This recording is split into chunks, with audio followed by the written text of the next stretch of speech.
Hey everyone, I am Priyanka Bhardwaj और आज हम बात करेंगे रेजिस्टेंस के बारे में कि रेजिस्टेंस क्या होता है, कौन कौन से टाइप्स है रेजिस्टेंस के, इसके बारे में थोड़ा सा हाइलाइट्स देखेंगे।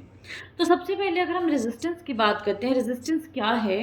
रेजिस्टेंस एक ऐसी एबिलिटी है जिसमें कोई भी डिजीज़ या पैथोजन का इफेक्ट या तो एक्सक्लूड हो जाता है या तो ओवरकम हो जाता है, या हम जो आपका ऑर्गेनिज्म है वो उसके अटैक को रेजिस्ट करता है। हमारे पास ब्रॉडली अगर क्लासिफिकेशन देखें, दो टाइप की रेजिस्टेंस होती है, एक होती है ट्रू रेजिस्टेंस और एक होती है एपरेंट रेजिस्टेंस।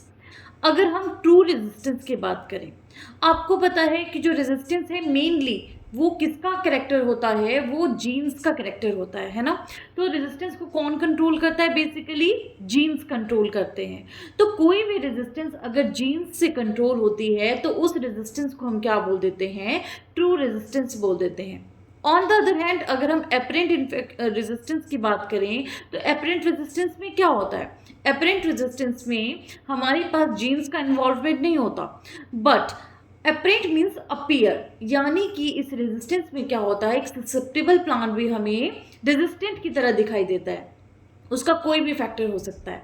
अब अगर हम फर्दर बात करें कि ट्रू रेजिस्टेंस में कौन कौन से रेजिस्टेंस आते हैं, हमें पता है ट्रू रेजिस्टेंस में दो चीज़ें आती है, हॉरिजॉन्टल रेजिस्टेंस और वर्टिकल रेजिस्टेंस, जिनको कि जीन्स कंट्रोल करते हैं। आप सबको पता है, अगर हम हॉरिजॉन्टल रेजिस्टेंस की बात करेंगे, हॉरिजॉन्टल रेजिस्टेंस में क्या होता है, बहुत सारे जीन्स का इन्वॉल्वमेंट होता है। और कैसे जीन्स होते हैं, वो माइनर जीन्स होते हैं। वैसे अगर हम बात करें वर्टिकल रेजिस्टेंस की, तो वर्टिकल रेजिस्टेंस में क्या होता है, हमारे पास में जो जीन्स होते हैं वो मेजर जीन्स होते हैं, एक या दो जीन्स होते हैं।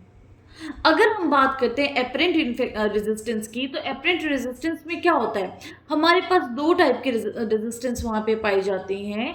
एक है हमारे पास में डिजीज टॉलरेंस। तो डिजीज टॉलरेंस में क्या होता है कि जब भी कोई डिजीज आएगी तो उस टाइम पे जो प्लांट है उसको कोई कोई सीरियस इंजरी नहीं होगी या फिर प्लांट की डेथ नहीं होगी। और दूसरा आता है डिजीज एस्केप। डिजीज एस्केप में क्या होता है कि अगर डिजीज आनी भी होगी तो किसी एनवायरमेंटल कंडीशन की वजह से या सीजन की वजह से डिजीज नहीं आ पाएगी, ससेप्टेबल वैरायटी में भी।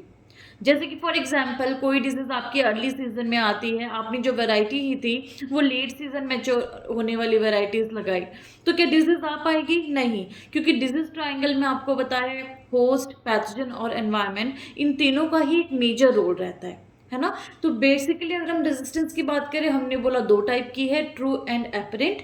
ट्रू में भी हमने बोला vertical resistance and horizontal resistance, और एपरेंट में हमने बोला कि हमारे पास में डिजीज एस्केप होता है एंड डिजीज टॉलरेंस होता है। Thank you.